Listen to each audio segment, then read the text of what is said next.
अल बरूनी तहकीक हिंद 11वीं शताब्दी, इब्न बतूता रहला 13वीं-14वीं शताब्दी।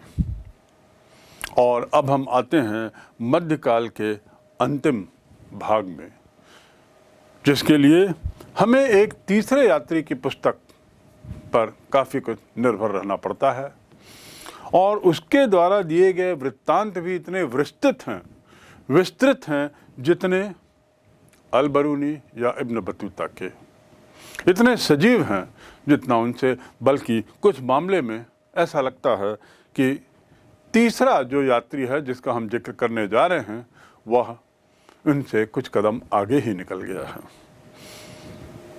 कारण कुछ भी हो, लेकिन ये तय है कि इन तीन पुस्तकों, तीन ग्रंथों ने, इन तीन यात्रा वृत्तांतों ने एक मध्यकाल का इतिहास बनाने में, भारत के मध्यकाल का इतिहास बनाने में, उसकी पुनर्रचना करने में एक बहुत अहम भूमिका निभाई है। तो अब हम चलते हैं तीसरे यात्री की ओर, जिसका नाम था फ्रांकवा बर्नियर, जो एक चिकित्सक था, एक डॉक्टर था।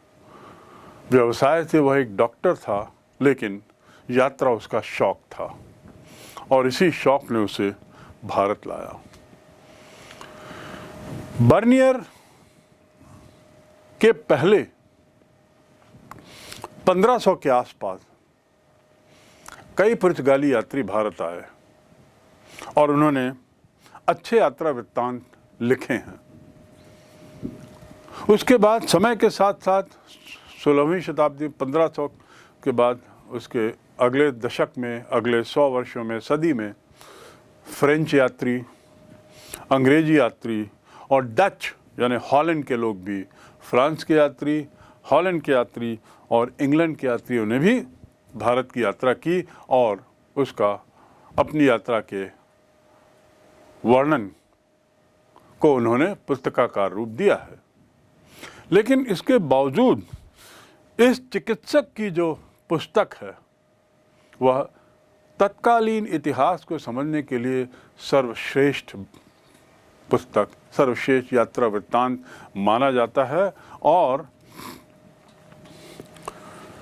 एक और जो जिसकी तुलना कभी कभी इससे कर दी जाती है वह था जौहरी ट्रैवर्नियर। एक जौहरी था, मैंने पूर्व में आपको बताया था कि एक जौहरी ने बारंबार गोलकुंडा की यात्रा की। तो ऐसी एक जौहरी एक था जो ट्रैवर्नियर जिसका नाम था, उसने भी ऐसे भारत की लगभग 6 बार यात्रा की और इन 6 यात्रा वृत्तांत का उसने विस्तार से वर्णन किया है। यहाँ तक कि उसने भारत, अब चूंकि जौहरी था तो निश्चित रूप से व्यापार से उसका ज़्यादा ताल्लुकात था और उसने भारत के व्यापार पर काफ़ी विस्तार से लिखा है और बड़ी अच्छी टिप्पणियाँ की हैं। उसने यहाँ तक लिखा है कि भारत का व्यापार जो है वह इतना मजबूत था, इतना अच्छा था कि उसकी तुलना आराम से निश्चित रूप से ईरान से और ऑटोमन एम्पायर के व्यापार से की जा सकती है, जो तत्कालीन सदी में, तत्कालीन समाज में जो एक बहुत एडवांस, बहुत आधुनिक सभ्यताएं मानी जाती थी। तो ये ट्रैवर्नियर की जानकारी भी हमारे लिए काफ़ी विशेष मायने रखती है। इनमें से जो यात्री हैं, चाहे पुर्तगीज़ के, पुर्तगाल के हों, चाहे डच या फ्रेंच या इंग्लिश, ये लोग आए, वृत्तांत लिखे और कुछ लोग तो भारत में बस भी गए। मनुकी नाम का एक इतावली, इटली का मनुकी, जो बर्नियर की तरह चिकित्सक था, वह भी भारत आया और उसने भी यात्रा वृत्तांत लिखे। लेकिन भारत का ही वो रह गया और यूरोप वापस नहीं गया। तो कुछ लोग यहाँ बस भी गए और उनमें मनुकी भी एक था। और इससे पता लगता है कि लोगों को भारत कितना रास आ रहा था। भारत की संस्कृति के लिए लोगों का आना, भारत से व्यापारिक संबंधों के लिए, व्यापारिक लाभ के लिए लोगों का आना, भारत के गौरव गाथा को सुनने के बाद उससे प्रेरित होकर भारत को देखने के लिए, भारत के दर्शन के लिए भारत आना, ये सब एक उस समय की सामान्य बात लग रही है। उस समय ऐसा लगता है कि ये सब एक बड़ी सामान्य बात थी। भारत एक अत्यधिक आधुनिक देशों में था तत्कालीन समाज में। बारबोसा, अब्दुल रज़ाक, ये लोग भी कुछ ऐसे यात्री थे जो भारत आए, लेकिन इन लोगों ने मूल रूप से दक्षिण भारत में और वहाँ के व्यापार के बारे में लिखा है। जो विजयनगर एम्पायर में देवराय या कृष्णदेवराय, उसके शासन में बारबोसा, अब्दुल रज़ाक आदि उसके दरबार में थे। और विजयनगर जो किंगडम है, विजयनगर जो शासन था, वह दक्षिण भारत में था, सीमित था। इसलिए इनके द्वारा दिए गए वृत्तांत मूलतः दक्षिण से संबंधित हैं और वहाँ के विवरणों में विशेष रूप से व्यापार आदि का जिक्र बहुत है। निष्कर्ष ये कि तत्कालीन समाज की 15वीं-16वीं शताब्दी की जानकारी यदि अब हमको जाननी है तो उसके लिए सर्वोत्तम यात्रा वृत्तांत हमें बर्नियर का मिलता है, जिसके बारे में अब हम विस्तार से जानेंगे। बर्नियर के यात्रा वृत्तांतों, उसकी पुस्तक और उस पुस्तकों पर टिप्पणी करने से पूर्व हम थोड़ा जानें बर्नियर की खुद की पृष्ठभूमि, यानी उसका परिचय थोड़ा जानना जरूरी है। जो बर्नियर फ्रांस में पैदा हुआ था और जगह का नाम था जोई, जहां 1620 में फ्रांस में उसका जन्म हुआ। और शुरू से ही उसे यात्रा का शौक था, घूमने घामने का शौक था और यूरोप के कई देशों में ऑलरेडी वह घूम चुका था। साथ ही उसने चिकित्सा की पढ़ाई की और चिकित्सा की पढ़ाई पूर्ण करते ही वह भारत की ओर मुड़ गया। उसने भी अन्य यात्रियों की तरह भारत के बारे में सुना होगा और जिससे आकर्षित होकर, मोहित होकर वह भारत की तरफ रवाना हुआ। जब वह भारत आया उस समय शाहजहां के जो पुत्र हैं वे उत्तराधिकारी होने के लिए युद्ध पे युद्ध लड़ रहे थे। तो वो ऐसे समय में भारत पहुंचा जब मुगल शासन में सत्ता संघर्ष चल रहा था। उसने अपनी पुस्तक में इसीलिए राजा के बारे में, राजनीति के बारे में, राजनीतिक दांव पेच, दरबारी व्यवस्था, परंपराएं, आर्थिक और धार्मिक व्यवस्था, इन पर उसने काफ़ी विस्तार से लिखा है। उसका जो यात्रा वृत्तांत है उसको उसने नाम दिया है travels in the Mughal empire. Travels in the Mughal empire, Mughal साम्राज्य में यात्राएं, यह उसकी उस पुस्तक का नाम है जो हमारे भारतीय इतिहास के लिए एक अमूल्य निधि है। इस पुस्तक में उसने विवरण दिया है कि कैसे वो सूरत, अहमदाबाद, गोलकुंडा, मसूलीपट्टनम आदि आदि इतने सारे क्षेत्र घूमा है, पंजाब भी गया, कश्मीर भी गया। तो इस प्रकार लगभग पूरे भारत को वह घूमा और उसके यात्रा वृत्तांत इसीलिए बड़े काम के हैं। बंगाल की यात्रा तो उसने टैवर्नियर के साथ की, जो स्वयं एक जौहरी था जिसका जिक्र पहले किया जा चुका है। तो टैवर्नियर और बर्नियर ये दोनों ने बंगाल की यात्रा साथ साथ की। ये बात दूसरी है कि कई इतिहासकारों का कहना है कि टैवर्नियर जो है वह अपनी पुस्तकों में व्यापारिक बातें ज़्यादा करता है और चूँकि वह स्वयं एक व्यापारी था, उसका जो नज़रिया था वो थोड़ा दूसरा था, सौदेबाजी की फ़िक्र उसको ज़्यादा रहती थी और इसलिए आर्थिक दांव पेच का विवरण उसकी पुस्तक में ज़्यादा मिलता है। इसके विपरीत बर्नियर की पुस्तक जो है, बर्नियर की जो पुस्तक है travels in the Mughal empire, उसमें राजा, समाज, आर्थिक प्रगति, धार्मिक विचारधाराएं, परंपराएं आदि के बारे में विस्तृत विवरण हैं और इसीलिए यह विवरण भी जो है वह ज़्यादा आधिकारिक है, ज़्यादा विश्वसनीय है। फ्रांस से आने वाले यात्रियों में ये एक ऐसा अनूठा यात्री था जिसको लेकर फ्रांस के ही किसी इतिहासकार ने लिखा है कि फ्रांस से कभी कोई ऐसा यात्री बाहर नहीं आ गया जिसमें इतनी अच्छी पर्यवेक्षण क्षमता हो।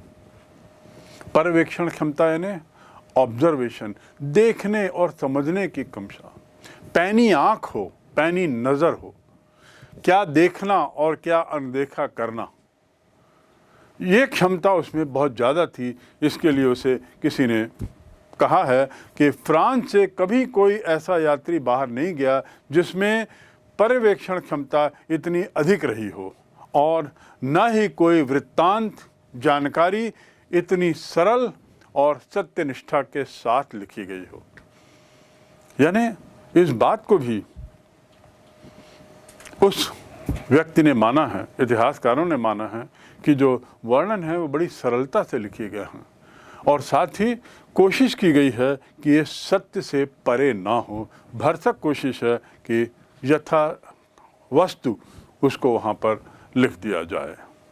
ये तो हुआ बर्नियर का परिचय और उसकी पुस्तक का निचोड़। बर्नियर जब भारत आया तो जैसा पूर्व में बताया कि उस समय शाहजहां भारत का सम्राट था, लेकिन मुगल सत्ता के लिए उसके पुत्रों में द्वंद्व चल रहा था, उसके लिए कई युद्ध हुए और बर्नियर उन युद्धों का प्रत्यक्षदर्शी रहा है और इसलिए उसके द्वारा दिए गए विवरण काफ़ी कुछ कसौटी पर सही उतरे हैं। उसने, जैसा मैंने पूर्व में कहा, दांव पेंच, राजनीतिक दांव पेंच, राजनीतिक सूझबूझ और समझ आदि का विस्तार से वर्णन किया है। आचार व्यवहार पर अपने शाहजहां के पुत्रों के बारे में उसने काफ़ी विस्तार से लिखा है। शाहजहां के जो पुत्र थे उसमें जो दारा शिकोह, उसके बारे में उसका कहना है कि दारा शिकोह एक अत्यंत उदारवादी और अत्यंत अच्छे गुण वाला व्यक्ति था। दिमाग से ही वह कार्य करने में विश्वास करता था और इस बात का उसे गुरूर था, घमंड था कि वह दिमाग से काम करता है। मात्र केवल सुनने से, मात्र किसी के कह दिए जाने से वह उन तथ्यों पर उतना नहीं चलता था। तो इस बात का उसे घमंड था कि वह दिमाग से काम करता है।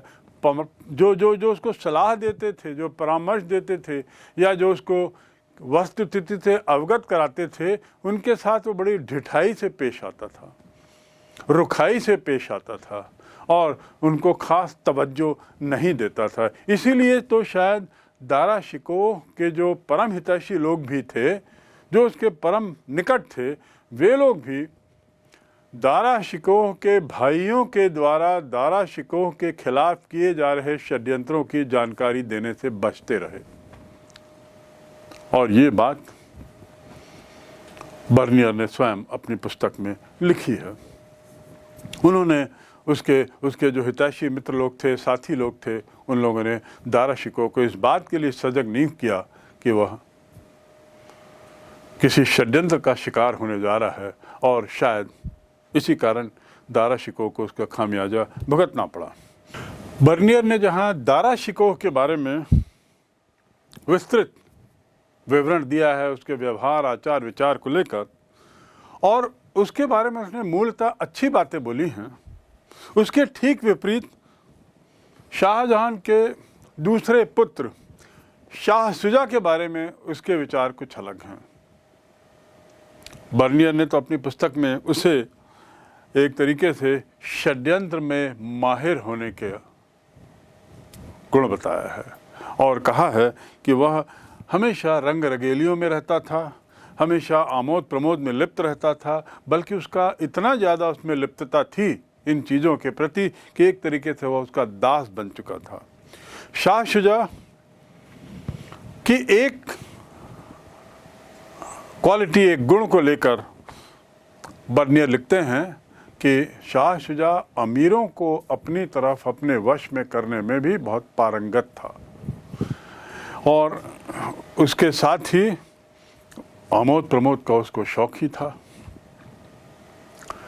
तीसरे पुत्र औरंगजेब के बारे में उसने काफ़ी विस्तार से लिखा है और लिखता है कि औरंगजेब एक दारा जैसा, उसमें शिष्टता तो नहीं थी, दारा शिकोह जैसी उसमें भद्रता भी नहीं थी, लेकिन वो एक बहुत विद्वान व्यक्ति था। उसे अच्छे बुरे की बड़ी अच्छी पहचान थी और नज़रें उसकी बड़ी पैनी थीं। कौन हितैषी है, कौन उसका विरोधी है, कौन उसकी भलाई चाहता है, यह समझ औरंगजेब को बहुत अच्छी थी, ऐसा बर्नियर का कहना है। और बाद की घटनाओं से यह बात साबित भी होती है कि औरंगजेब के जिन गुणों के बारे में इसने लिखा है वह लगभग काफ़ी कुछ सही निकली हैं। गंभीर और कुशाग्र बुद्धि का था और विचारों, योजनाओं आदि को बनाने में बड़ा पारंगत था। उसके गुप्त रखने में भी बहुत माहिर था। औरंगजेब में एक गुण था कि वह सभी बातों को गुप्त रखता था, लोगों तक शेयर नहीं करता था, लोगों को बताता नहीं था। औरंगजेब के साथ अब मुराद बख्श, उसके बारे में बर्नियर का विचार है कि वह इन लोगों से तो, बाकी लोगों से तो कमज़ोर ही था, चाहे वो व्यवहार में हो, चाहे बुद्धिमत्ता में हो, लेकिन फिर भी साहसी था, विनम्र था और उसके अलावा उदार भी था। तो मुराद बख्श अन्य भाइयों की तुलना में कमज़ोर था, लेकिन उसमें भी कुछ अच्छे गुण थे, ऐसा बर्नियर का कहना है। रानियों के बारे में लिखते हुए, शहजादियों के बारे में लिखते हुए बर्नियर कहते हैं कि शहजादियाँ जो थी उनमें से जहां आरा नाम की शहजादी के प्रति शाहजहां का विशेष लगाव था और उन्हें वही तरह के सम्मान प्राप्त थे जो एक दरबार में मिलते थे। उसने लिखा है कि सामान्यतया शहजादियों का विवाह बाहर किया जाता था, देश के अंदर ही उनका विवाह एक विरल था और उसका कारण बर्नियर की पैनी दृष्टि से नहीं बच पाती। वह लिखता है कि संभवतः बाहर विवाह करने के पीछे कारण ये था कि यदि देश के अंदर ही विवाह हुआ तो जो शहजादा है, जो जिससे विवाह शहजादी का हुआ है, वह उत्तराधिकारी बनने के लिए लालायित होगा और ऐसी अजीबोगरीब स्थिति को कतई पैदा नहीं होना चाहते थे, इसलिए बाहर विवाह होने की परंपरा थी। शाहजहां और उसके परिवार के बाद अब हम आते हैं भारत के बारे में उसका क्या कहना था। हमने बरनी और उसके बाद अल बरूनी और उसके बाद इब्न बतूता इनको पढ़ा और जाना कि इनके विचार भारत के बारे में कैसे थे। बर्नियर का आखिर क्या कहना था भारत वर्णन के बारे में? वह कहता है कि भारत के विवरण को देते हुए कि हिंदुस्तान में इतना ज़्यादा सोना था, इतने ज़्यादा सोने की खपत थी कि विश्व का काफ़ी बड़ा हिस्सा यहीं पर अवशेषित हो जाता था, यहीं पर उसका उपयोग कर लिया जाता था। यानी आप सोच सकते हैं कि भारत कितना अमीर देश रहा होगा जहाँ सोने की खपत अपार थी। और यह बात केवल बर्नियर ने नहीं कही है, इस बात को प्लिनी ने भी अपनी पुस्तक में, जो यूरोप का एक इतिहासकार है, उसने भी लिखा था। सूबेदार जो उस समय प्रशासनिक व्यवस्था का एक अभिन्न अंग थे मुस्लिम शासन के, ये सूबेदार जो थे, इन लोगों के दुर्व्यवहार या व्यवहार के कारण शिल्पकार, काश्तकार लोग सामान्यतः शहर की ओर पलायन कर जाते थे और ये शहर के पलायन के कारण जो कौशल है उसके साथ वह भी शहर की ओर ज़्यादा केंद्रित होने लगा। अमीरों को उस समय विशेष नज़रों से देखा जाता था, अमीरों का सम्मान किया जाता था। सूबेदार और सैनिक पदों पे भी, उच्च पदों पर भी अमीरों की ही नियुक्ति की जाती थी। यानी एक तरीके से अमीरों का एक अलग दर्जा था, एक अलग स्थान था समाज में। इसके साथ ही राज्य के द्वारा भी वे सम्मानित किए जाते थे और दरबारी शान शौकत में इन अमीरों की बात ही क्या, ऐसा बर्नियर का लिखना है, बर्नियर का कहना है। सूबेदारी, सेना आदि में अधिक अमीरों के होने का जिक्र करते हुए बर्नियर ये नहीं भूलता कि उसमें जो लोग थे वे लोग तीरंदाजी में और घुड़सवारी में बड़े कुशल थे। उसका जिक्र करते हुए कहते हैं कि जो सैनिक बंदूक से यदि 2 गोली दाग सकता था तो उतनी देर में एक तीरंदाज 6 तीर मार सकता था। इस प्रकार बर्नियर ने थोड़ा सा इसका वर्णन भी किया है और ये स्पष्ट किया है कि तीरंदाजी, घुड़सवारी में उस तत्कालीन सैनिक बड़े दक्ष थे। बर्नियर अपने इस पुस्तक में कश्मीर का भी वर्णन करता है, उसकी अतुलनीय सुंदरता का बखान करता है और ऐसा करते हुए वह वहाँ के शॉल का जिक्र करते हुए नहीं भूलता और उसे कहता है, उसके बारे में उसका कहना है कि विश्व की एक अमूल्य धरोहर के रूप में वहाँ की शॉलें थीं। दिल्ली, उसके आसपास की ज़मीन उपजाऊ थी जिसमें चावल, मक्का, ज्वार, बाजरा, नील आदि की खेती होती थी और इस प्रकार उसका विवरण जो है वो बहुत तरीकों से और बहुत चीज़ों का है। दाल और अन्य भोजन सामग्री बड़ी प्रचुर मात्रा में उपलब्ध थी और किसी भी वर्ग के लोगों को किसी भी तरह की दिक्कत इस मामले में नहीं होती थी। खाद्यान्न, भोजन आदि के बाद ये बताना भी उचित होगा कि बर्नियर ने अपनी पुस्तक में, ट्रैवल्स में, ब्राह्मणों का और तत्कालीन समाज का भी जिक्र किया है और यह बताते हुए उसने ये स्पष्ट किया है अपनी बात से, अपने तरीके से, कि ब्राह्मण जो हैं वो अंधविश्वास को बढ़ावा देते थे और तत्कालीन समाज में जो बहुत सी बुराइयां आई थी उसके लिए ब्राह्मण लोग ही जिम्मेदार थे। इस प्रकार उसकी यह टिप्पणी बड़ी सटीक है और अन्य स्रोतों से भी यह बात सही मालूम होती है। बर्नियर ने वेशभूषा, धार्मिक रीति रिवाज, त्योहार और इसके अलावा मनोरंजन आदि आदि पर भी पर्याप्त प्रकाश डाला गया। बाज़ारों के बारे में इसका कहना है कि बाज़ार बड़े रंगीन होते थे, बहुत चहल पहल रहती थी। आगरा, दिल्ली के बाज़ारों का उसने विशेष जिक्र किया है और साथ ही कहा है कि वहाँ की जो नगर संरचना थी, वहाँ की जो बाज़ारों का जो स्वरूप भी था वह अच्छा था।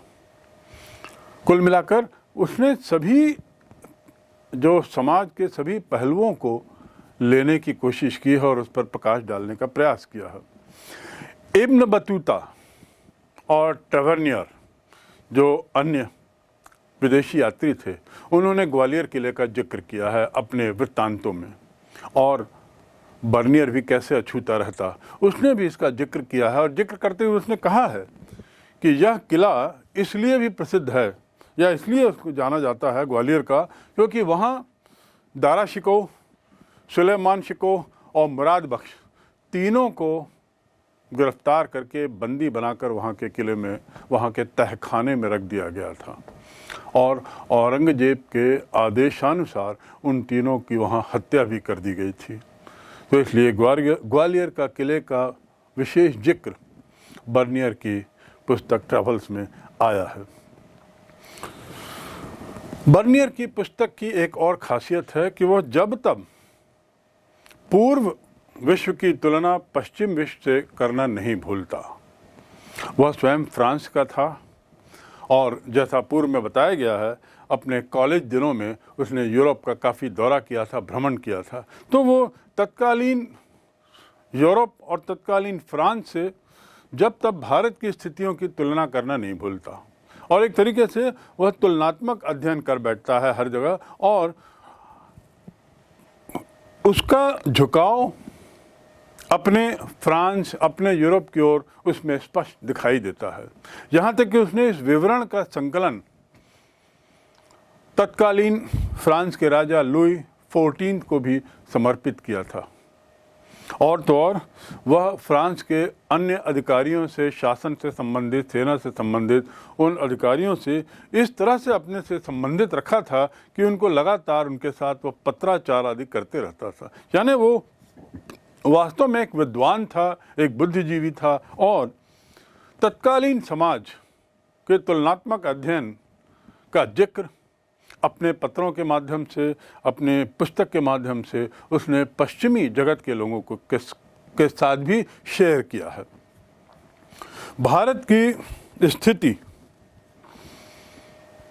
बताते हुए ऐसा लगता है कि कई बार उसने उसको दयनीय बताया है और ऐसी भावना उससे निकलती है कि पश्चिम जगत, तत्कालीन पश्चिम जगत तत्कालीन भारत से काफ़ी आगे था और इसीलिए उसको शायद बहुत प्रसिद्धि भी मिली। उसकी ये पुस्तक काफ़ी प्रचलित हुई और उसकी ये जो लेखनी है उसने उसको काफ़ी प्रसिद्ध कर दिया। उसके वृत्तांतों की लोकप्रियता इतनी थी कि 5 वर्षों के अंदर ही उसकी अपनी इस पुस्तक का 4-5 भाषाओं में, जिसमें इटालियन, डच, इंग्लिश, फ्रेंच भाषाओं में उसका अनुवाद हुआ। और तो और इतना ज़्यादा उसका यह संकलन पॉपुलर हुआ कि उसके 3 एडिशन अंग्रेजी में निकाले गए, 3 उसके अंक निकाले गए, मुद्रांकन 3 बार हुआ। 1800 से पहले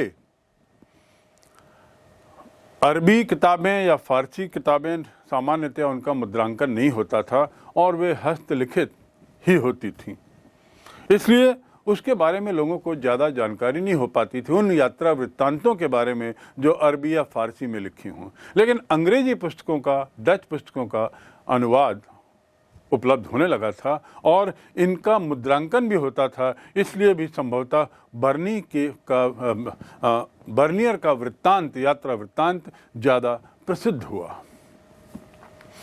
भारत संबंधी उसकी जो जानकारी है कि अविकसित पूर्व बनाम विकसित पश्चिम, उस पे जो अवधारणा को लेकर कुछ विरोधाभास है। इब्न बतूता, बर्नियर और उसके साथ ही टवर्नियर, इन लोगों ने अपने अपने जो वृत्तांत लिखे हैं, यदि हम इब्न बतूता के वृत्तांतों का इसके वृत्तांतों से तुलना करें तो ऐसा लगता है कि दोनों के दृष्टिकोणों में अंतर था। और वह अंतर का मुख्य कारण था कि बर्नियर हमेशा, जैसा पूर्व में मैंने बताया, उसकी तुलना पश्चिम जगत से करता था, चाहे वो यूरोप हो, चाहे फ्रांस हो, और तत्कालीन समाज से करता था। इसलिए उसे भारत का समाज थोड़ा सा उसे अविकसित लगा, उसे थोड़ा निम्न लगा और यह बात उसके उस लेखनी में बारंबार प्रकट होती है। लेकिन इस सब के बावजूद भी बर्नियर की पुस्तक अनुवादों के कारण, बर्नियर की पुस्तक मुद्रांकन के कारण काफ़ी प्रचलित हुई। इब्न बतूता का जो दृष्टिकोण था वह क्या था कि वह हर चीज़ को विस्तार से विवृत करता था। यानी यदि किसी एक बात को लेता था तो उसका जो विस्तृत विवरण वह करता था, उसने उसकी पुस्तक को बड़ा प्रसिद्ध बनाया, रहला को और इब्न बतूता को स्वयं। लेकिन उसकी तुलना में यदि हम देखें तो बर्नियर की पुस्तक में उतना विस्तार से विवरण नहीं है और ज़्यादा समय कई बार उसमें तुलना होने लगती है। लेकिन तो ये तो दृष्टिकोण का सवाल है। बर्नियर एक बुद्धिजीवी भी था, एक पढ़ा लिखा व्यक्ति था और इसीलिए उसका तुलना करना स्वाभाविक था। तत्कालीन परिस्थितियों के साथ तुलना करने के अपने फ़ायदे भी हैं और ये भी उसकी लेखनी से परिलक्षित होता है।